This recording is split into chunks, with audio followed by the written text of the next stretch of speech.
Today on Horror Movie Talk, we are reviewing the new theatrical release, Psycho Killer, starring Georgina Campbell. You won't want to miss this. Or maybe you will. You won't know unless you tune in.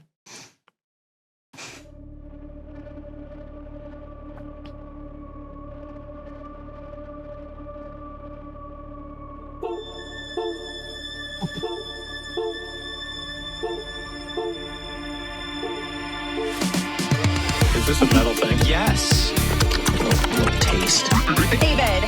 David, what is this? It's pretty thick. Great. I have to kill a lot of people. Just tell me what you want me to fuck.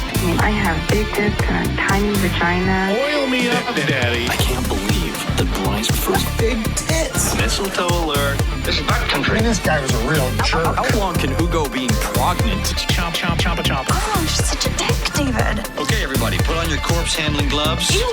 Hoodie Picasso. Hello, everybody. Welcome back to Horror Movie Talk. My name is Max, and with me, as always, is my good friend Bryce Hansen, as well as a special guest, Bree Barron.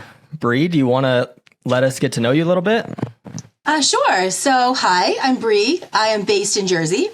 And I guess the question I feel like everyone asks is, how are you in? What is horror? Where did it come from for you? I was thinking a lot about this because I knew I was going to talk to you. And I traced it back to my dad. My dad was really into the Twilight Zone, and I was really little. And we would watch the marathon every New Year's Eve. Everything we could catch, he would tell me which episodes are the best, explain the making of them. He just was so passionate about it. And that just kind of opened the door. I was reading Goosebumps and Fear Street, all the scary stuff I could get my hands on. And then my dad was like, listen, now we got to do the movies. So he said, sit down, we're going to watch Jaws, Lost Boys, and Rocky Horror in a week. And it was a lot. How old were you at this point? Yeah, I was probably 7, and my daughter's 6. So that was That is young. that's big. So I watched Rocky Horror at 7. Yep. That is crazy. I remember the moment when Tim Curry takes off his jacket during Transylvania, and I think I screamed. I just didn't understand what I was seeing. But those 3 movies, I feel like they shaped who I am and my interests. I love sharks, obsessed, wanted to be a marine biologist like every millennium girl. And then I went through vampires, always and forever. And Rocky Horror was kind of like my interest in theater started. And I ended up doing that in college, and post-college, I worked in the theater and production for years. And now I have a boring day job. I've got 2 little kids, a great husband. I've been a wedding planner with my own company for 15 years. I sell chocolate chip cookies in my town to local moms and parties. And I used to review and blog for a tween TV show recapping Pretty Little Liars and Vampire Diaries. Wow. So I kind of just wear lots of hats, and I've been listening to you guys since you started. And it's really fun to be here and to see you and talk to you guys. And thank you. Yeah, well, thank you so much for coming. I mean, professional synopsis. I really appreciate the thought you put into introducing yourself. I think we got a really good picture. Oh, Yeah. Thank you. Rocky Horror at 7 years old is where... I know. Some of our fans' parents, I know. I would like to sit them down and just be like, Yep. who hurt you? Why? Who Why? didn't protect you? Yeah. Well, listen, I made the same mistake. Remember when I was fostering that 8-year-old, and I put on Killer Clowns from Outer Space because I thought it would be. I was like, it's goofy, it's silly. Yeah. Uh-huh. She was catatonic. It was bad. I wasn't catatonic, but I think I'm always going to have a thing for drag men for the rest of my life. Yeah. I mean, the whole idea of it, my dad would see it in Greenwich Village, when they would throw things at the screen, and that was when he was 20, and he would teach me all the things to yell at the screen. No other kid knew that. I felt like a weirdo. Now I appreciate it. But yeah, that's kind of horror is part of my podcast, books, TV shows, movies. I mean, it's constantly there. I love it. Nice. No, that's awesome. So when did you see House on Haunted Hill starring Vincent Price? That's the important question. The original, probably before 10. I went through a phase of do all the classics. And I a lot of the classics are just so campy for me that I can't really get into it. That one's a good one, but I also went to the theater. I snuck in to see the remake in the 90s when I was like in maybe 8th grade, because you really, I don't think you were, was it rated R or was it 13? I know I went in and my mom didn't want me to. That one I've seen 100 times, but. Was that the one, was that The Haunting with Liam Neeson? There's The Haunting with Liam Neeson, and then there's House on Haunted Hill with Famke Jensen and not Mekhi Phifer, maybe it was him. I don't even remember that. That was a remake done when they were doing all those at once, like in the late 90s. They did Catherine Zeta-Jones, right? She was in Haunting. And then The House on Haunted Hill was another remake they did. So that was like when I was 13 or 14, and I was really coming into like, what remake are you going to make now? And they just kept going. I have to be the only person on the planet who saw House on Haunted Hill for the first time in my late 20s. Like, that's okay. It's never too late for education. It's true. I think the first time I watched it was last year when we covered it. Really? I think I started it once, like when a couple of years ago, and I was like, boring. Yeah. But yeah, when I actually sat down and watched it, it was pretty good. Like I could see how that would be a good one for kids, though. Yeah, I mean, it's not too. The action is mild. Yeah. Okay. Cool. Yeah. So we, as you guys know, we've been doing kind of like interviews of people who want to join the show for our co-host spot. Bree is the latest in the line of people we've had on, and you guys have been really supportive of everyone that we've had. So please let us know what you think of Bree. Be nice, as you always are, and that's how we know kind of how well these are going. So we appreciate your input. Alrighty. Horror Movie Talk is a silly and opinionated. Geez, I can't talk today. Horror movie review show. New releases always get priority, but we also review older horror movies, both good and horrible. Don't expect a full recap, but strap in for some hot takes as we dive into what we liked and hated about the movie. Make sure you rate and review anywhere you're listening. Also check out horrormovietalk.com to find links to our socials, or call 682-253-4468 and leave us a voicemail. We've got a great show for you today. We will be reviewing Psycho Killer, the new movie in theaters now. We'll start out by giving a spoiler-free synopsis and review. After we give our score, we'll jump into the spoilers section. At the end of the episode, we will be playing a game that I came up with that I'm really excited for, called Choose Your Destiny. I'll just give you a brief explanation of the game because I am so pumped for it. It is a game where you are a cop tasked with saving the world. Okay. You are given $100, and with that $100, you have to purchase your team. And with the remaining money, you will be forced to choose an opponent. Okay. So I was putting it together for like an hour last night. I was having so much fun. Why would you purchase an opponent? No. It's Why like don't you this. just spend all your money on your team and then you won't have an opponent? It's the opponents. It's like this. If you spend all your money, then you're forced to buy the cheap opponent, which is harder. Okay. If you save money, you can buy an easier opponent. Okay. And then the way you win is at the end, you have to justify your decision. Okay. Sounds good. Alrighty, let's jump into this movie. Psycho Killer can be found in theaters now. In a world full of evil and depravity, hope springs eternal. Against all odds, love is on patrol. That's right. Psycho Killer is a story about the beautiful love between two hardened cops. But that love is suddenly foiled when husband cop gets shot and killed by an infamous serial killer on a satanic rampage. Dead set on capturing husband cop's murderer, wife cop, or widow cop now if you prefer, does various detective work to bring down the psycho killer. But his plans may be bigger than a murder spree. Gates to hell, Nuclear devastation and orgy crashing are just a few things on his to-do list.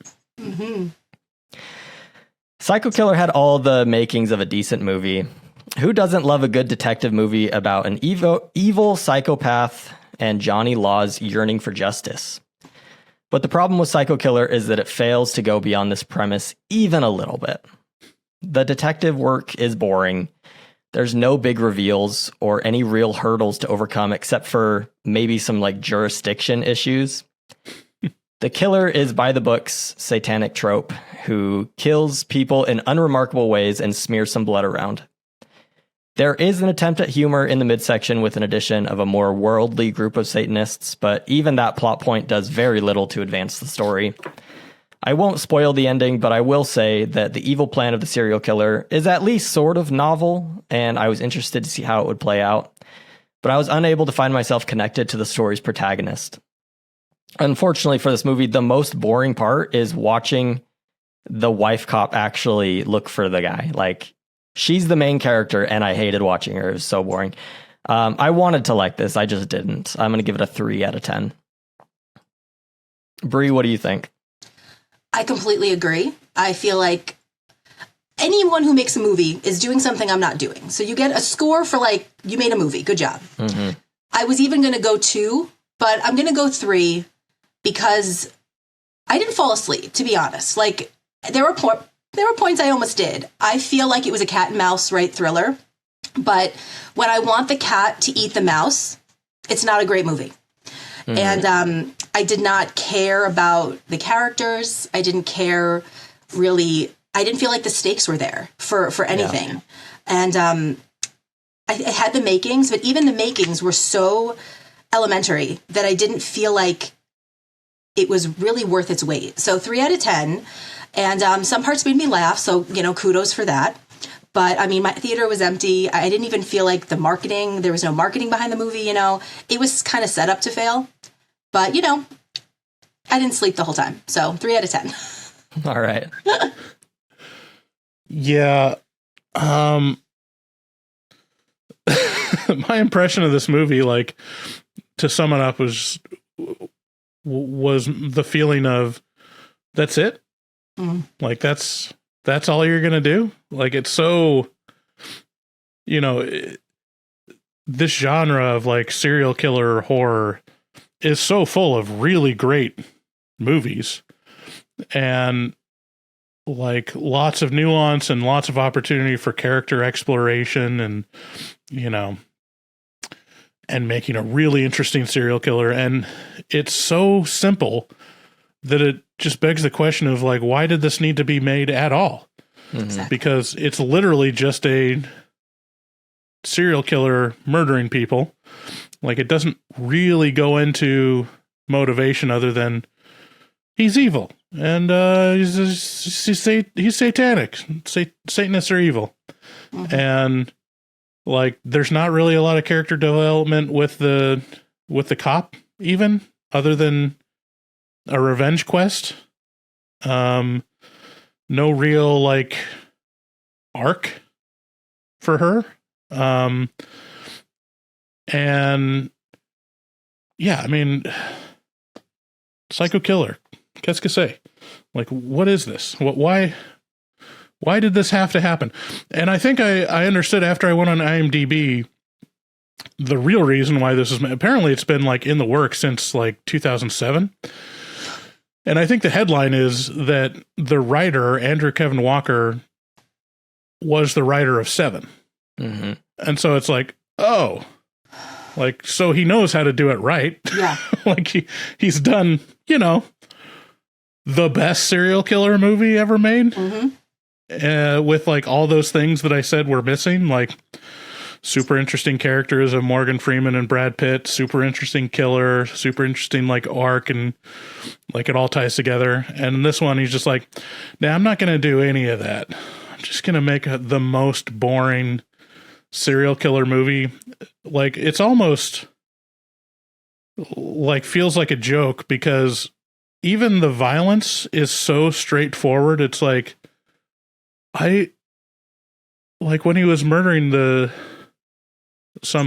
group of people, he just got an axe and just starts chopping them, and it just shows him chopping people with an axe in slow motion, which was a bad idea. And So it's kind of bad. like, I So guess bad. I've never seen just straight up axe murder happen in front of my face. Mhm. And then you're like, I guess I didn't need that. Or there's Yeah. probably a reason why they artfully don't show it or like make you fill it in with your mind, because it's a lot more impactful when you use other techniques. So I think that's probably the fault of the director, Gavin Polone. He hasn't directed a lot of movies, but he's been a producer on a lot of, again, really good movies like 8mm, you know? So I don't know. It's crazy that this got a theatrical release, even if it's limited, because it's like, it felt like, someone that did their first pass of a serial killer script, and their script supervisor or their university professor didn't do the once over and was like, this isn't interesting at all. Like, you need to add more nuance or character or It things feels happening very other bare than bones. Like they didn't get to that point in the production where they wanted to beef it up and add things. And with 7, it's like every 15 minutes there is an addition of something crazy happening that you did not expect. And there's none of that. Zero. And some of the detective work is literally like, well, he's traveling about this fast, so he's probably gonna do his next killing within this like range. And it's like, that's it. Like, you're not gonna give us a cool clue of like, was there basically like one clue that she found? the classified ad, was that the only real clue that she found? I think so. And she tracks that down. So it's like, there's not even the baseline of a cool mystery being unraveled. It's literally just, he's going about this fast down the highway, traveling east or whatever. So he's probably going to be around here. So I don't know. It was just shocking how simple it was. Again, I agree with Bree. Like, I didn't fall asleep. I was, it was interesting enough. It's brutal. It's very like metal. That's the other thing that the writer did. His 2 main credits for being a writer are 7, The Killer, which was recent, another Christopher Nolan one, or David Nolan. Fincher, another David Fincher one, and then Metalocalypse, Army of Doom, of the Doomstar. So it's obvious that he's into, kind of metal, satanic, religious, kind of horror from his past work. And this was the least interesting thing he's ever done, probably. So I also give it a 3 out of 10, because it's not unwatchable. It's just there's nothing there. Like, it's not worth your time, but it's not terrible. So I don't know. It was just perplexing. 3 out of 10 across the board is pretty crazy. We're hardly ever in agreement that much. Yeah, that's true. Alrighty, guys. Your favorite part. The part you complain about every time. If you're listening to these commercials, you should know that you don't have to. And take that to heart this time. Actually listen to the words coming from my mouth. We have ad-free content. You just have to pay for it. I'm sorry. I don't know what to tell you. Go to patreon.com/horrormovietalk and you'll find our ad-free episodes that come out early as soon as they're edited. We also have bonus content over there. So there's a lot to sink your teeth into. And it's not too expensive. Just a few dollars here and there. You won't even notice it. And it'll help out the show a lot. Also, go to horrormovietalk.com/shop. There we have all sorts of merchandise that you're going to want for your house. If you want our logo in your closet, you're going to need to pay. This is the thing that people don't want to admit is nothing in this world is free. And the reason you go to work is so you can buy cool stuff. So go buy some cool stuff from us. Also, check out our resident artist, Dustin Goebel. He's been doing the artwork for us for a very long time, does it every single week, and it's always incredible. He also has his own project called Forayan. And if you go over to our Instagram or his Instagram at DGOEBEL00, you will find Forayan very quickly. We link it on the images that he does for us. So please go support that project of his because he's been doing it for a few months now and it's looking great. It's super cool. I think he's just about got the first 2 chapters uploaded online. So please go show him some love for the hard work that he's been putting out. Again, if you want to hear your voice on the show and let us know your opinions about the movies that we review, call 682-253-4468. Thanks again for listening. Now let's get into the spoilers.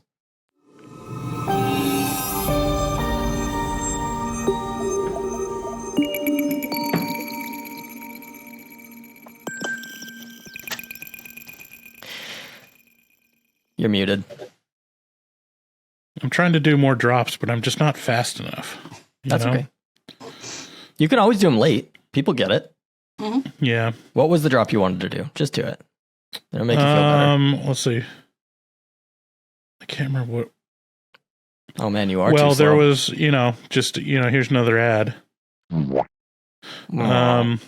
Or you said something about biting.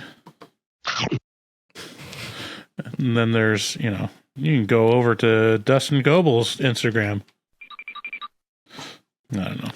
There's all sorts of opportunities. You're doing great, buddy. All right. I'm working on it.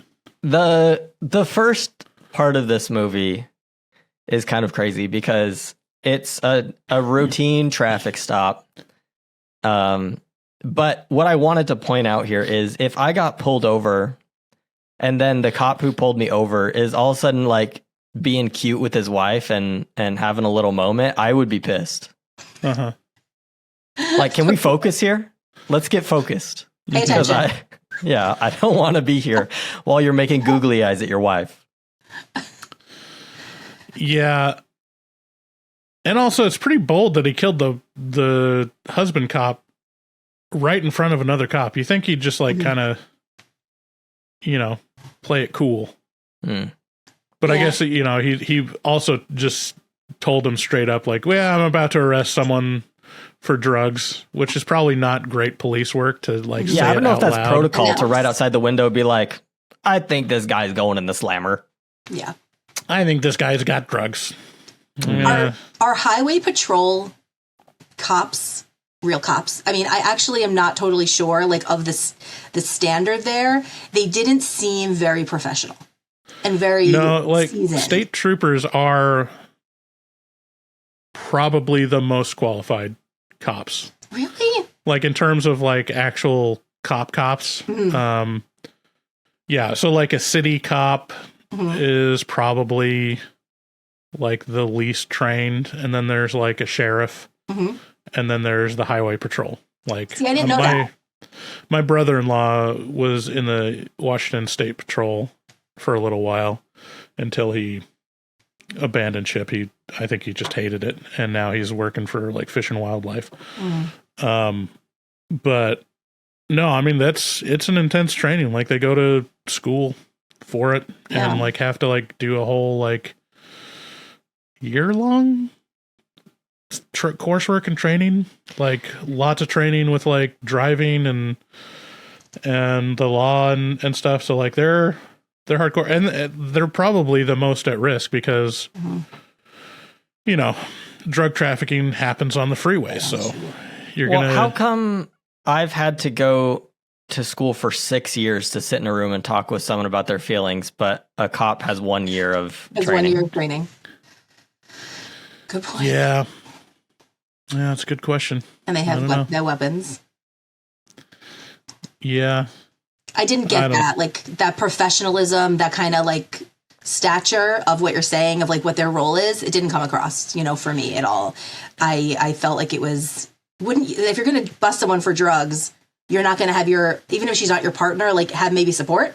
Like this guy's in this car, acting all creepy. He's got the long hair. He's got this voice that's the minute he started speaking, I was like, what is with the voice? The voice is crazy. What are they doing? I don't understand like what the goal was. Cause I'm like, you kind of sound like you're narrating a smut book, but like you also probably have like, were you wearing one of those voice changers? Like I didn't understand the voice. It threw me right away. It did sound like a voice changer. I mean, and to answer your question about like the professionalism, it's just obvious that this is written by a Hollywood writer that doesn't know anything about.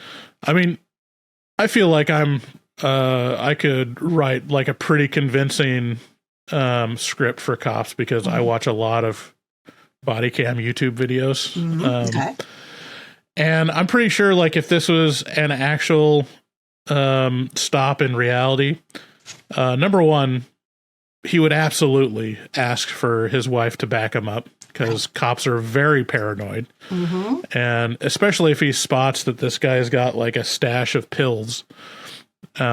He's also like 6'5", huge guy. Yeah, gigantic guy. We need to talk about this guy. Yeah. And so like, if there's one thing that I understand is cops are always afraid for their life and they're always paranoid. And, for the normal Joe Schmo, when you're watching these YouTube videos, it's like, okay, they're like overstepping their bounds and they're just like trying to control everyone. But the reality is like they are in harm's way. Like there are also YouTube videos of cops just getting shot in cold blood, exactly like this movie portrayed, which is random and sudden. Like if you've got someone that's got $500,000 worth of drugs in their trunk and they're going to get killed by their, drug kingpin if it gets confiscated. They're going to kill the cop almost immediately if they get a chance. So, which is super sad. Yeah, it doesn't come off as super genuine. The guy gets grabbed and shot right in the neck and drives off. Yeah, the other unbelievable thing is that that wife would get in her car and drive after him. Chase after him. I thought that too. But yeah, so the killer, let's talk about the characterization of the killer. This guy is giant and he's got this like comical, like altered voice where it's just the most like voice changed, crazy, evil, low voice that you can imagine. And it's, I don't know, how does it work for you guys? Like, I get it. That's intimidating. He's big, but, can't really tell much of his motivation other than just being big and evil. Yeah. I mean, I like a big killer.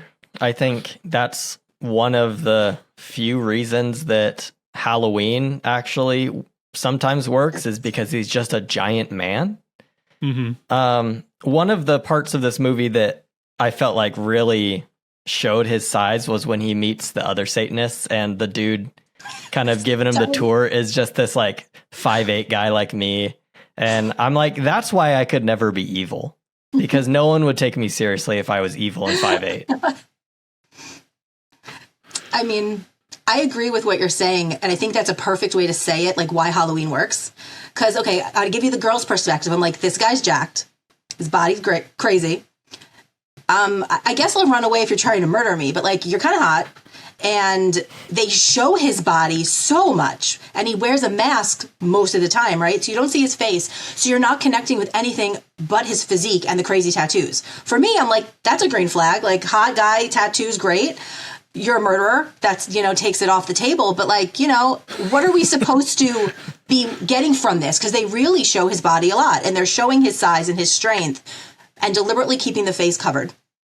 But at Halloween, there is the idea of using the body and like giving characterization to it. This just seemed like they could have thrown anybody in that role then. Like, what was the point of him being that, the way he was looking? It was very off-putting to me. Yeah, I mean, I think the comparison to Halloween is apt. Like, it's literally the same thing. It's like, it's just the shape, it's just a hulk of a man, and it's not important what he looks like. And we just see him in the mask. And it seemed like there was like hints that there was going to be cool development, like the fact that the first time we see him in a hotel, he's like sleeping in the closet. And I thought, like, oh, maybe we'll get a backstory of like, actually that's his happy place, is in the closet. And I think the only real setup that was supposed to do was that he just lies in wait in the closet. He doesn't want to be caught in bed. But yeah, this guy is giant. So the actor that played him is James Preston Rogers. He hasn't been in a lot of stuff. No. He was in Outlander and Pixels, Beverly Hills Cop, Axel F, and The Blackening. But man, his pictures are crazy. Let me see if I can webcam with screen. Like, look at this dude. Look at him. Yeah, that's such a big dude. Oh my gosh. Why him? Giant. I guess is my question. Why him? Like, what did the character mean? What was the point of having someone who's so deliberately looking a certain way? I think it's literally like, that's metal as fuck. I think they just wanted this shot right here. Yeah, this is what they were going for. Yeah.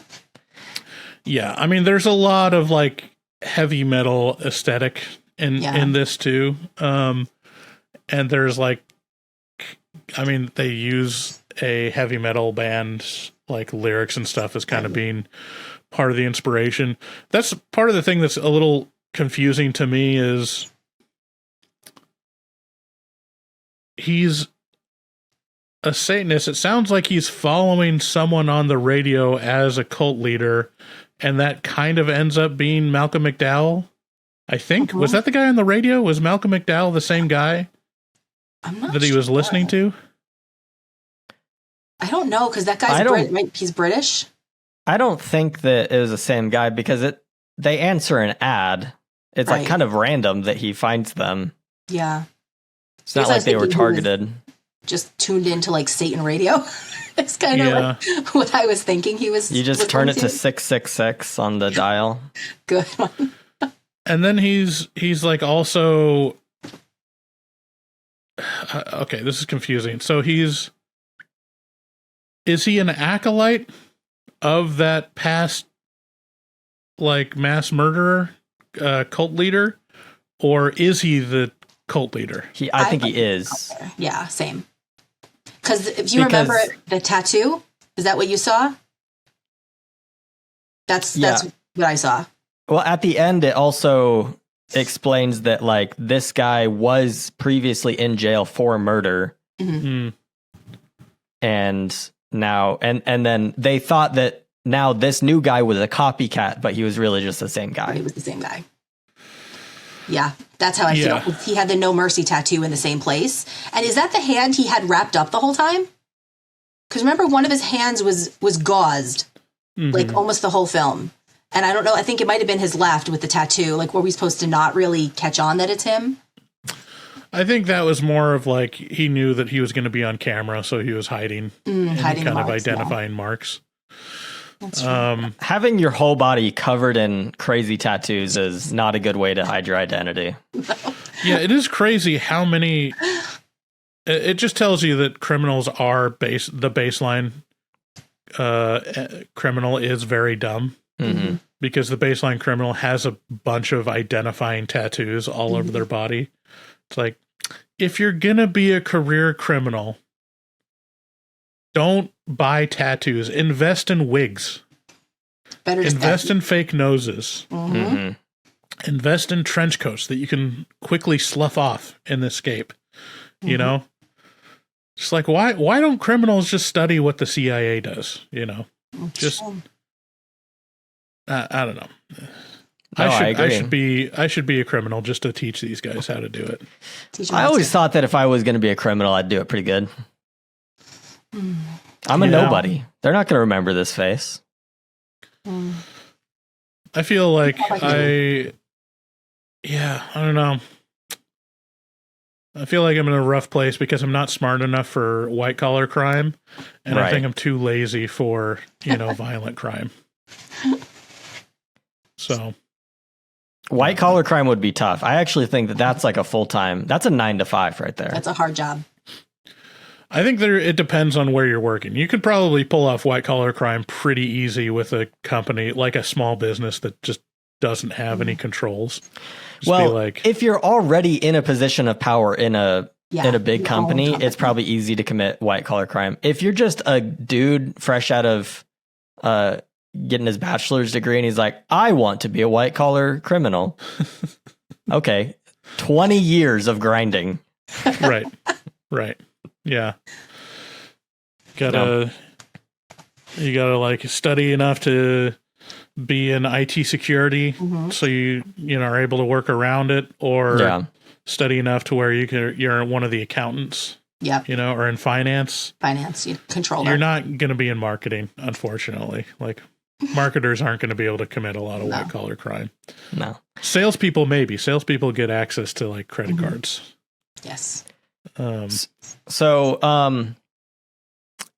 I wanted to talk about is the only hurdle that I explained in my review is that she doesn't have jurisdiction in the area that the killer's in, which is such a boring problem to have.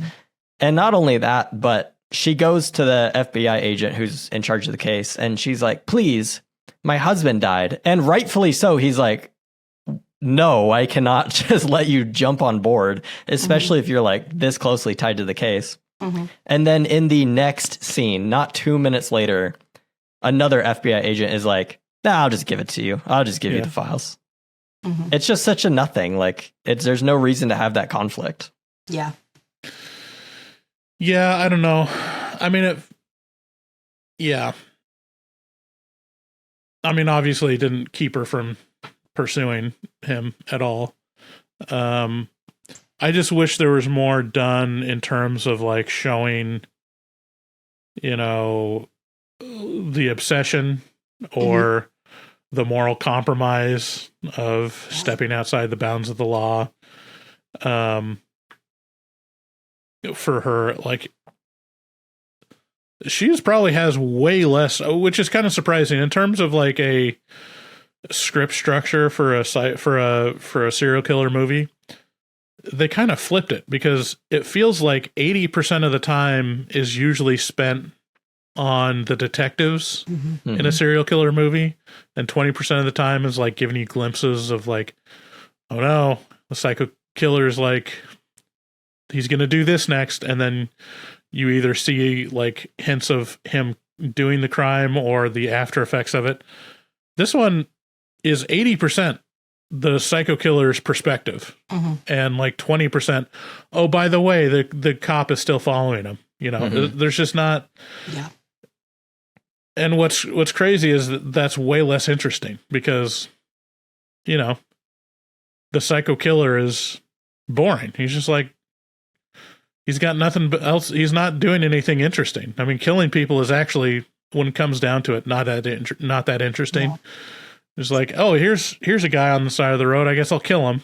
It's like, okay, well, yeah, you could do that. Like when you don't know any motivation or like have any like real purpose behind meaningless killings, then it's meaningless for the audience too. Other than maybe if you're into the gore or, there's not even really any gore in this movie though. Not great gore. I mean, it shows them chopping people's head in half and like chopping people with an axe, but it's not sledgehammering people's heads. Like it's like digital blood and slow-mo though. It's like not interesting gore at all. No. Well, yeah, I think that's the other point that I was trying to make is like, it's way less impactful when you show it. Like if they were to show an axe head, I mean, think about how other movies usually do it. You show an axe head on the upswing, like coming down out of frame, and then it shows a wall with blood splattered on it. In your mind, you are filling in like the head caving in, like exploding and or whatever. And that's way more impactful of showing a guy chopping someone's head with an axe and seeing it, you know, kind of collapse or whatever. It's the same thing as like the end of Creep. It's so understated. It's just like ka-dunk, you know. But it's like that's best. not. It's so good. Yeah. So you either do it super understated like Creep to where it's like, oh, that was surprisingly nothing, or you do it like the Theater of the Mind where you don't show it. Doing this in between where you're showing it, the axe actually go into someone's head, just like you can tell that it's fake, and it's also like, huh, okay, that's not as visceral because it's not forcing me to like come up with it in my mind or like figure it out. I don't know. So like a lot of the gore, I mean, I think there's a lot of gore. There's a lot of blood in it and a lot of like actual murders right in front of you. That's true. But it's less impactful. Like it doesn't feel as gory. It's the same reason why back in the 90s people were decrying Quentin Tarantino for being so violent on his films. And if you watch like Pulp Fiction, it doesn't show anything. Like it never shows like the sword chopping through someone. It shows like, again, the sword on the upswing and then spray on a wall. But it's so evocative that it makes it very, very visceral for the audience. So yeah, this would be a good one to use just as a case study of like, this is what happens when you show it. Like, is this better? No. Yeah. So earlier we were talking about clues, and I just remembered there is another clue that the cop gets, and it's just such a crazy clue that they would throw in here. He goes to the library and checks out the encyclopedia, the N in the encyclopedia. Yep. Which she discovers as nuclear power. Oh no. And that's so crazy.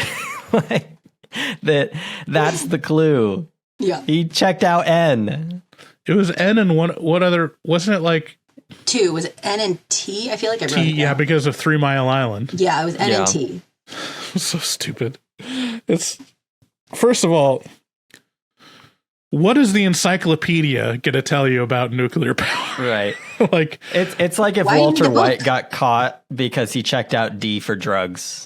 But like, is he not Googling it? Like that's, Yeah. I don't know. well, I mean, I don't get it. they explain that he doesn't want to have a digital trail. Footprint. Yeah. But also, the encyclopedia is going to have like maybe a page, right. maybe like 2 paragraphs on nuclear energy. You know, what's that going to teach you about how to infiltrate a nuclear power station and destroy infrastructure? Like, it's not going to have that much information. You know, speaking of the library, I don't know if you guys noticed this, but when it first started, for like maybe the first 20 minutes, I actually was wondering what year it was, because it felt a little like the cars were very old to me. And then the pharmacist opens the car with a key, which I have like basically not done 90% of my life. And then I was like, oh, there's no internet. He's like, maybe he's getting the books from the library because like he needs to research like I did when I was 10. So like at one point I actually thought it was years, like a period piece. And then they show the atlas in just like 2018. She has a 2018 atlas, which I was looking for something, like clues about what year it was. So, and also, who would use an atlas, though? Who would use an atlas? And again, like in 2018, why are you not on Google Maps? Like, are you trying to make a statement that it's not 2018? It threw me. It was just one of those fun things to think about because you're bored. Like, where is it going? Just want to mention that. Well, yeah, I think that's part of the reason is that the original script was written in 2007. Yeah. And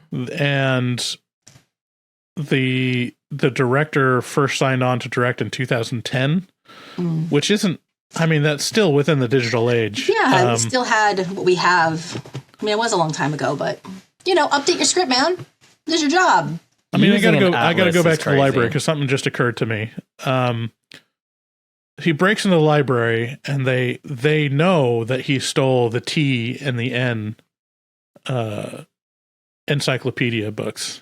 And what's crazy is like he could have stole any number of like books on nuclear energy and books specifically about the 3 Mile Island incident, and they would never find them. Like you can see in the row of encyclopedias, oh, the T and the N are gone. Right. But if it was just in the stacks of the books, you would have to wait until someone else tried to check out the 3 Mile Island book or the nuclear like infrastructure book. Yep. And then they'd have to, what would happen would be they'd go to the shelves and be like, oh, it's not here. And 9 times out of the 10, they'd just be like, well, I guess I'll find another book. The 1 time out of 10, someone would go to the librarian and say like, it says it's checked in, but it's not there. Is it in the back? And then that's 6 months later, they'd find out what he took. Yeah. Maybe. Well, you know what they do at that point? They say, bummer. And then they order a new one. Right. They wouldn't notify the police because like they wouldn't even know that he stole it. So, I mean, in terms of crime, again, I feel like I could do better than this guy. Oh, yeah. Mm-hmm. And you wouldn't even have to break in. You know, you can walk into a library and walk out with books without even checking them out. Right. Just get a book bag. Oh, man. No.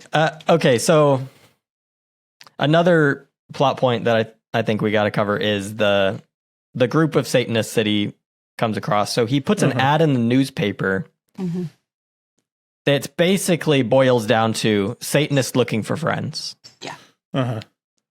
And then he gets a call and they're like, yeah, we're Satanists who are also looking for friends. You should come over to our sweet mansion. We have cool parties. And he goes there. And this is actually something I did like about this movie is the contrast between his type of Satanism and their type of Satanism. It's like if you were trying to get like a Catholic, Eastern Orthodox, and a Protestant together. Like they're gonna have different ideas about what they're doing there. Sure. Yeah, that was really comical. And can I mention one thing I really loved when they got there is right away, I think his name was Pendleton, right? That was like the Malcolm's role. He immediately says how he made his money. Because I'm like, why are Satanists always rich? Why is there always a big ass house? Like there's always a mansion. He made his money in the grocery business. They get it out there right away. People I so appreciated that. Can you get rich off the grocery business though? I mean, aren't their margins so tiny that you couldn't? Maybe he has a chain like Pendleton's Grocery. And like if that you own a brings in the grocery cash. store, you've got to be making a good amount of money. Yeah. I don't know. That's a tough business. I mean, agree. You're dealing in perishables. Like if you don't sell it, it goes bad. Well, this is a version of 2018 where modern technology and the things you'd expect aren't there. So Walmart doesn't exist to take away your business. Target doesn't exist. Right. It's just Pendleton's. Pendleton's runs the place. He's like, I think we've talked about this before on like previous stuff, but like I think like the Satanist angle, I don't know, it's just kind of ruined for me. It just doesn't work. It doesn't work. Because once you kind of find out what like Satanists are in real life, that's just basically professional trolls. You know, it's like First Amendment trolls. And there's no evidence that like Satanists in terms of like what was envisioned by the Satanic Panic was ever a reality. Like there's, other than like the people that now make money on touring Christian churches talking about their experiences being in satanic cults where they're almost sacrificed to Satan and they witness satanic sacrifices.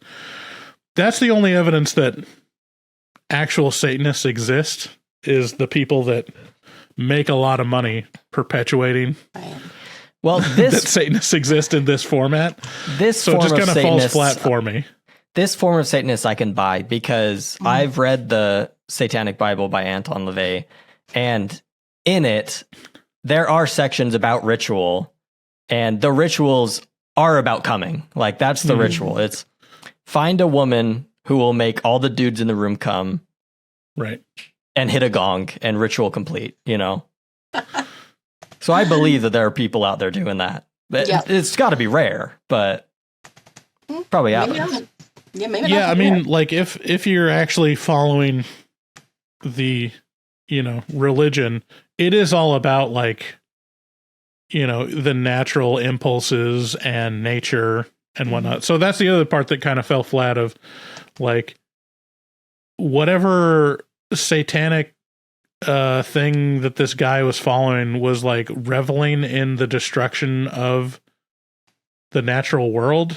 I don't think that's like cool with Satanists. Yeah, like it's almost like against their style. Yeah, because if you worship goats, like that's going to kill a lot of goats if you destroy the environment of the goats. Yeah, I don't know.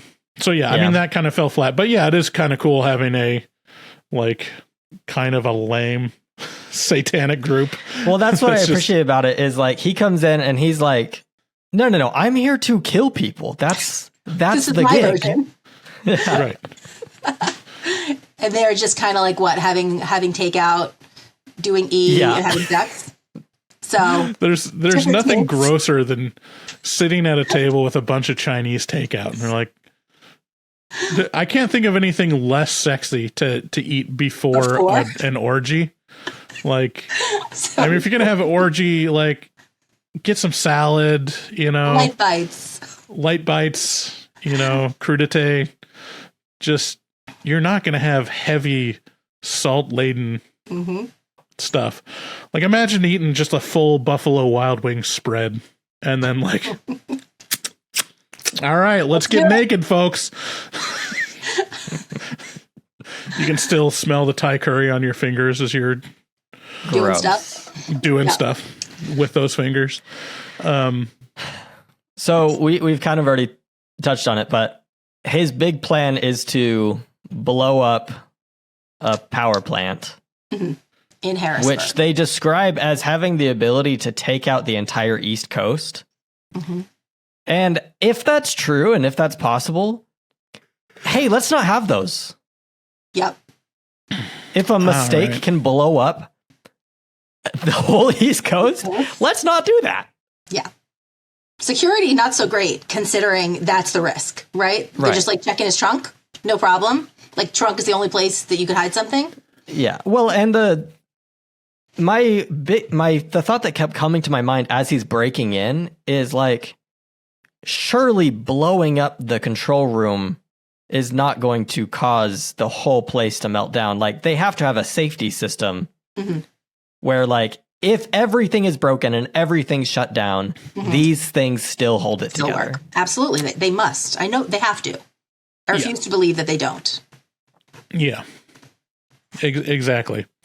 I don't think like you'd have one control panel that would operate everything, You could probably have, some kind of winch or like, spigot that you can turn on that pulls the nuclear rods out. Those keys you have to turn at the same time to get something to work. Yeah. I don't think you're supposed to put those right next to each other. I think they're supposed to be like across the room for each other. So far away. To stop one person from doing it, right? Isn't that the whole point of them? Yeah.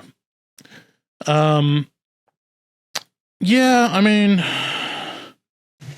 I'm going to say, like, this just further perpetuates the nuclear panic. Like, I am an advocate of more nuclear power.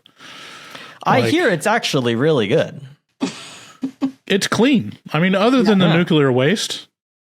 But like isn't it all just steam? It's all just steam. It's all just steam. Yeah. And then if, it gets too hot and the nuclear material gets blown into the atmosphere, then that's bad. Right. Sure. And it will poison everything for decades and decades to come. But, it's to what end? We need power. We need to power those AI bots And wind power's not going to do it. Sorry, folks. I keep seeing these posts that's like just AI slop, and it's like, this is the reason RAM cost $900, by the way. Yeah. Yeah, I recently was pricing out parting out a new computer. It is It's crazy.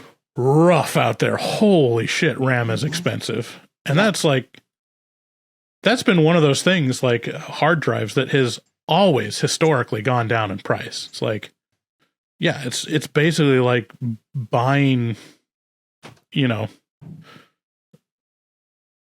just, I don't know, something that's cheap. We're going to start Good with having analogies. monthly payments for our RAM. Yeah.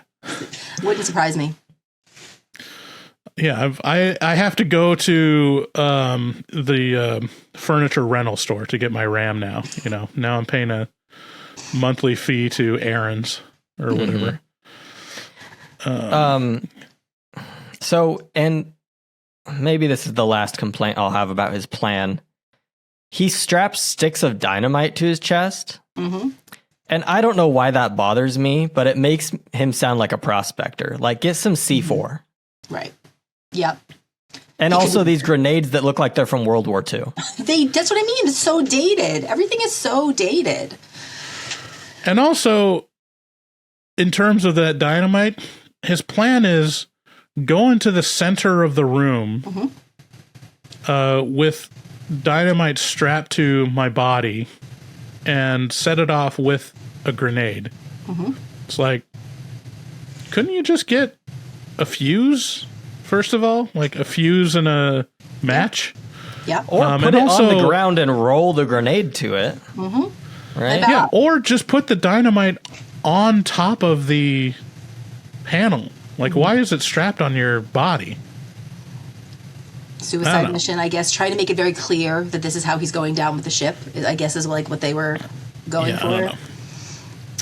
And then, that's the other thing that I thought they were going to go. The only thing that could have really made this super interesting at the end is if there was any indication that he actually was going to open a portal to hell with, his runes or whatever would've when been he's fun. drawing on the floor. That would have been pretty awesome if all of a sudden demons started crawling out of the walls or something. I'd be down for that. Like, what if we saw the explosion from Skyview? The whole East Coast sinks into the sea, and then out of the chasm, it just as red light just starts opening up, and a huge drone noise, and then it ends. That would have been crazy. That would have raised the score, for sure. Yeah. But unfortunately, Georgina Campbell, who has been dodging our messages, I can't believe this. I have to bring it up every time we talk about her. She reads the messages we send. It says read by her every Really? time, and she I know. never responds. It drives I me almost crazy. wonder if it's in this case she was like, yeah, I don't really want to promote that one because And she's she was got so good in she's got Barbarian. another film out right now that actually is probably doing a lot better. It's the one with Which one is it? the guys from Stranger Things. Oh yeah. I forget what it's called. Wait, this is Georgie Campbell. Yeah, Cold Storage. Cold Storage Okay, is out Cold in Storage. theaters right now too. Also, kind of a limited release, but more wide release than this one. And she's in it with. Oh, it's not. I thought it was the other guy. So it's with Liam Neeson and someone else. Some other guy. The guy from Stranger Things. I don't know why this cast list is so out of order. Joe Keery Okay. from Stranger Things. Stranger Things, yeah. She's a good actress. I don't think she's a bad Yeah. performer.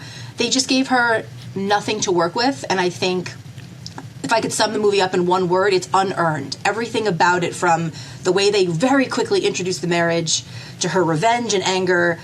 We didn't even jump on the pregnancy. I forgot she was.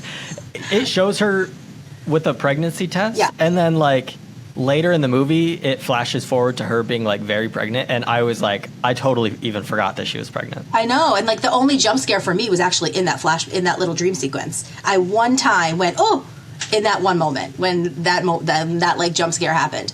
But it was everything is unearned, and I feel like then how do you get the audience to care? And clearly we didn't, but you can do better. There was an opportunity there too. Totally. Like, because she's pregnant. She knows she's pregnant. She finds the guy in the hotel and he ambushes her, throws her through the window. Yep. No hospital miscarriage. Have a miscarriage after that, and then that ups the stakes. That ups the and then stakes, you're like, exactly. Like, it's just and right then they there. show her fine. She's in like a cafe continuing her Atlas research. No hospital, no concerns, barely any cuts or anything. I do feel like the curtain caught her as she was like going out the window. So maybe your face isn't super scratched up, but you just went through a window.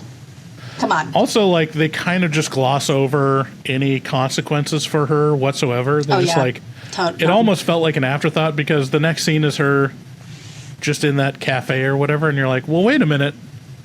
Didn't they question her? Like, wasn't there any repercussions for her, like, going rogue and doing this? And why is there not... the next scene is like, oh, yeah, by the way, she's coming out of the courthouse, so something happened, I guess. Why are we not seeing the phone call between her and her boss, where her boss is like, hey, so you haven't been in work for weeks, and also you're, like, chasing a case that's not in our jurisdiction, so... Number one, you're fired, and number two, also, I think that you've committed some crimes here, so we might have to take you in. Get your ass home. Yeah. So to wrap it up, the cop wife shoots him, and he goes down, and then all the news sources say that he is dead, but then in the end, for some unknown reason that I don't understand, he's being taken to a secret prison and he's still alive. Yeah. Well, also, that's also very confusing to where it's very movie logic of he gets shot in the head and the news is like, people wonder whether he's still alive. And you're like, wouldn't they know? Mm-hmm. Like, they would know that. You would know that. The news would know that he was alive or not. Mm-hmm. Like, he would go straight from there to a hospital and you could see him there. Mm-hmm. There's not a world where he would, like, have a funeral with an empty casket. People would be like, I don't know. We don't ever know really what happened to that guy. It was, the next scene was them coming through the door and seeing his body on the floor. It's like, I don't know. That bothered me in the end. I was like, okay, so it's just trying to tack on something to be like, oh, maybe there's a sequel. He's still alive. And you're like, that is the laziest thing I've ever seen in my life in terms of script writing. For sure. They also did they ever discuss why he's stealing all these drugs? Because they mentioned a couple times he's down in painkillers. Yeah. No reason. Just for fun. It just seems he's taking them. Do you need a reason? I guess not. But it's just, again, unearned. Why? Why does he need to down? Give me a reason why he's in so much pain. Like, tell us. It's been multiple times. I mean, if you really want to answer, go to your, like, closest a highway off ramp and just ask the person that's camped underneath it. Give me feedback. Just be like, what is your reason for taking OxyContin? Yeah. And they'll say, like, well, it's an interesting backstory. I want the backstory. I want the details. It feels good. The end. End of sentence. Like, that's... I want to think, why do you need to feel good? What do you need? What are you missing? Well, it's also kind of against his character that we've been learning is, like, he's not in this for worldly pleasure. Like, he's very... like driven and goal oriented towards this greater, quote unquote, greater good. Yeah. But all along the way, he's like, I've got to be high though. Exactly. Need the thrills, need the drugs. It's just another thing that, like, wasn't explored that could have been mentioned again in some way. But yeah, just the whole ending was just not great. I don't know. I mean, I feel like that's a pretty cohesive philosophy to follow. Just like, hail Satan, fuck bitches, do drugs. Like, that's, I mean, you could get a lot of followers with just that. Totally. There are a lot of followers who I feel like do just that. At least two of them. Yeah, at least two. All right, let's move All right, on to guys. our game. Haha! I'm so excited. Let me pull it up. Okay. All right. All right. How do I share again? Oh, yeah. Screen. I predict this movie is going to be on Shudder within like 2 weeks. Oh yeah. I mean, if it was more of a video release, I feel like I'd be a little more compassionate on the review if it was direct to video or something or streaming. Yeah. Can you guys see this? Yep. I see it. Choose your destiny. A game of money and sudden death. Okay. Rules. You are given $100 to purchase your dream team in order to save the world. However, choose wisely, for if you make the wrong choice, all of humanity is doomed. Do you have any questions? Nope. Got it. Let's see. Okay. Choose your partner. Remember, you're a cop, so your partner's also a cop. Okay. Each of you has $100 to spend however you think you should, and I will be keeping track of how much money you have How left. much we spend? Okay, so you got the bank. Mm-hmm. I mean, I'm going Brad Pitt, no question. Okay. See, here's the thing. I gotta go Paul Blart Mall Cop because if it's me and Paul Blart Mall Cop, Paul Blart has the one thing that neither Matthew McConaughey or Brad Pitt have, which is plot armor, which is the most powerful thing you could possibly have. There's no way that Paul Blart is gonna die. Yeah, you got a point there. Like Matthew McConaughey, he's like a hair's width away from committing suicide at any given moment. That's true. And Brad Pitt is going to get in trouble with the law and like have the death penalty, like 50-50. So I'm going Paul Blart. Okay. I like that reasoning. Okay, Respect. Bryce, you still have $99. Bree, you You're a have big spender here. 75.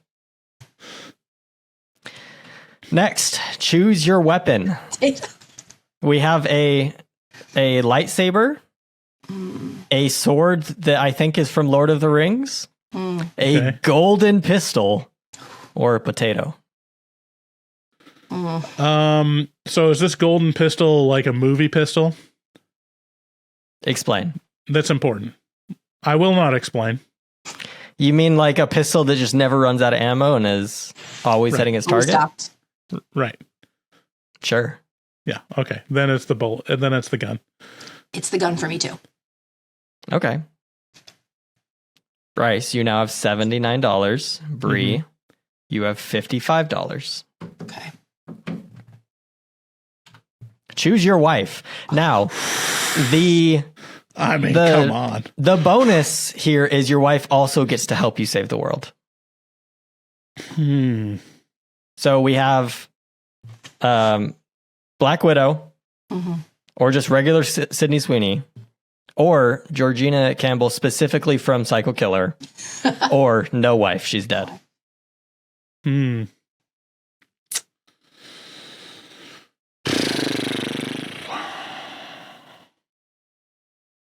All right. I'm going to go Widow. I'm going to go with Widow. Okay. R.I.P. Wifey. And my reasoning behind this is I feel like it's used against you too much. Your spouse or your love or your kids. So I'm going to just cut that off right there. Okay. And I'm a little poor. If I had more money, I might take Scar. But I'm a little broke. Yeah. I mean, here's the thing. There's not going to be a sex scene in this movie. Like, it's just not that kind of movie. You don't think so? So there's no real benefit It's your to me. movie, Bryce. I don't know. I mean, if I really thought in terms of like utility, like Scarlett Johansson would be the no-brainer. But I feel like I might regret that $20. I'm going to go Scarlett Johansson. All right. Bryce, you have $59. Bree, you have $54. Dun dun dun dun. Choose your battle.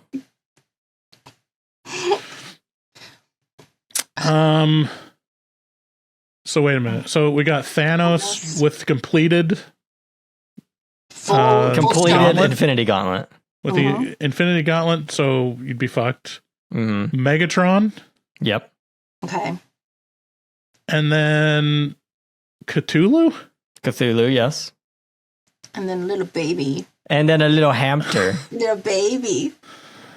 I mean, between Megatron and Cthulhu, like, it's got to be Megatron. Like, Yeah. you have this mixed up. It should be Cthulhu at $20 and Megatron at $50. Yeah, that's probably true. Yeah. I'm still working out the kinks of this game, so I think I gave you a little too much money, but yeah. Yeah. I mean, we're still kind of fucked because I don't know. I don't know. With a golden gun with unlimited bullets, maybe you could hit it just right with Megatron. Yeah, but it's a risk.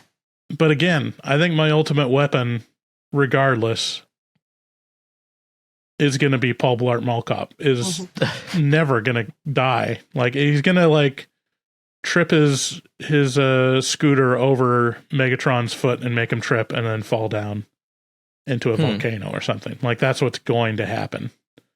And that could really happen with any of these, truly, with Paul Blart Mall Cop.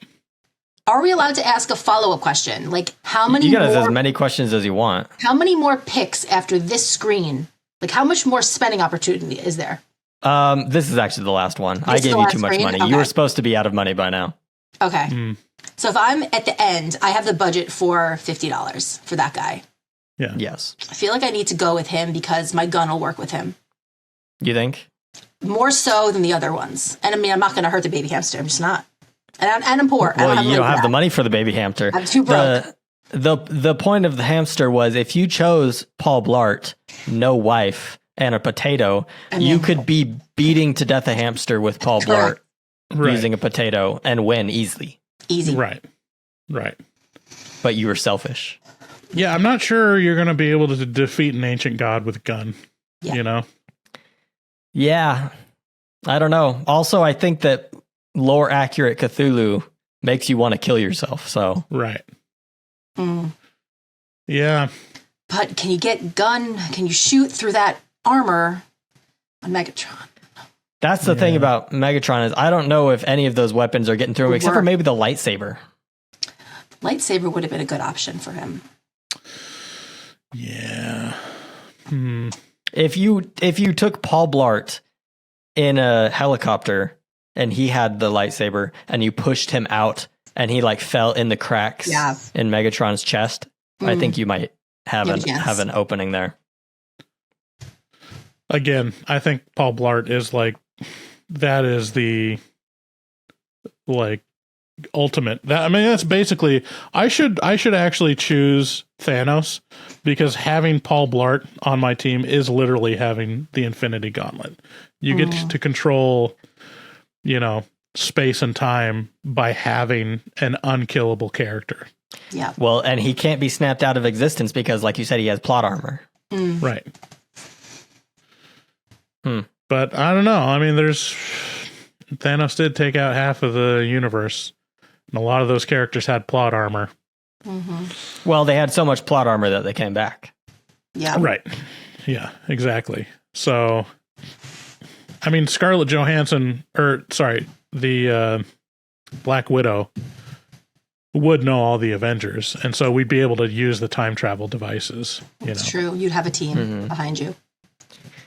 I think to win, you have to survive, though. Bryce, do you think you're surviving all the time travel happenings of Endgame? You are a trained cop. You have 1 year of training. Yeah. Yeah, I'm pretty sure I would. I'd go back in time when Thanos was a little baby and stomp his head. Stop him when he was That baby. is such a good idea. Why did they not do that? I don't know. It's the most obvious choice. Get him when he's little. Yeah. Oh, well. Well, guys, I think I learned a lot. I think this game could be better, but I still really like it. So maybe we'll do it again in the future. Yeah. Game. I think you needed more choices. It took me forever just to set up these because I was trying to do math in my head, but I still got it wrong. Well, I liked it. But thank you for participating. I would watch You those tried. movies. I don't think it was a that. I think it was still that's fun. harsh. More positive sounding. Yeah. All right. Well, guys, thank you so much for listening to this week's episode of Horror Movie Talk. Thank you, Bree, for coming on. It's been a pleasure, and we're going to get to know her a little bit better in the afterpod. So stick around and join us for that as well. And we'll see you on the next one. Take care. Bye. Good day, sir. Good day, sir. You lose. You get nothing. Is that the main coat? Yes, it is. I just had to stroll through the scraggly woods. He had no face. Horror!